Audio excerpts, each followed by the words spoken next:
Welcome to tonight's podcast segment of In Focus. I'm Serena, and my co-host for tonight will be Joshua. On tonight's segment, as we draw closer to the anniversary of Prague Spring, we take a look back on some of the various significant events in our history and their political impacts. So let's get right into it, and let's hear our first question from Jacqueline in Prague. Hi, my name is Jacqueline, and I just wanted to know, what ways do you think governments can escalate international tension?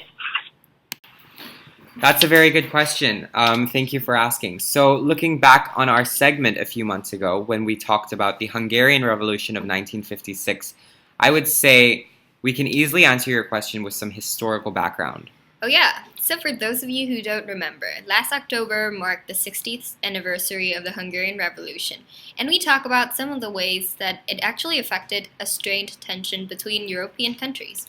And tonight's issue, Prague Spring, also happens to deal with a lot of similar issues.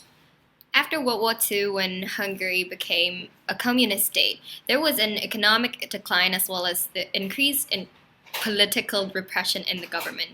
Definitely, this was evident when we look at how the country's education and religious system had become controlled and politicized. The revolution on the 23rd October in 1956 was really a milestone in the sense that it was one of the largest protests of the Soviet Union during the Warsaw Pact era. So this may have even paved the way for people like Alexander Dubček, who was really the one who pushed for the reforms in the now Czech and Slovak Republic in 1968. So similarly to Hungary, Czechoslovakia, which is the now Czech Republic and Slovak Republic, was in this communist one-party ruling state, where a lot of the media was controlled by the government. Yeah, there was pretty much no freedom of speech, no freedom of press, and no freedom of movement. And when Alexander Dubček rose to power in 1968, he had these reformations that just challenged this one-party communist ruling view where there was no freedom of speech in the media. And he was going to loosen restrictions in free speech, media, and travel as well as having a multi-party government. And some of the European countries gathered in Dresden in Germany, and Serena will tell you a bit about that. At a 23rd March meeting in Dresden in East Germany, leaders of the Warsaw Five, which includes USSR, Hungary, Poland, Bulgaria, and East Germany, gathered. And they came together and they really questioned the Czechoslovak delegation over the planned reforms. The fact that they suggested any talk of democratization was a veiled critique of other policies. At first, many countries had a lot of opposition to Dubček's proposal, but at the end they were able to come to a compromise and consensus.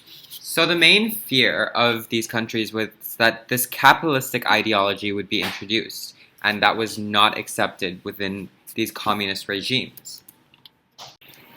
So Josh, what was the Soviet Union's response toward the compromisation? So the Soviet initially said that they had come to a consensus and everything, but on August 20th of 1968, they invaded Czechoslovakia with 200,000 troops and 2,000 tanks overnight. And this invasion was just sudden, and it really drew a lot of tension across Europe as far as like the UN nations and just like the Eastern Bloc itself.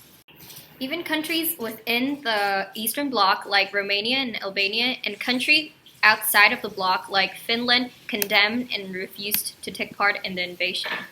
So this Soviet invasion was one of the leading causes of why Albania, a country within the Eastern Bloc, actually withdrew from the Warsaw Pact. That's right. So what we've learned today is that reformations in countries as small as Czechoslovakia can go as far as to impact international tension. Even if it was not specifically challenging this communist regime, there were definitely ideologies introduced that were challenging certain aspects. Thank you for listening, and don't forget to join us next week and subscribe. Next week, we'll be talking about the upcoming U.S. presidential elections, where Trump goes head-to-head against Cruz. Thanks, goodbye.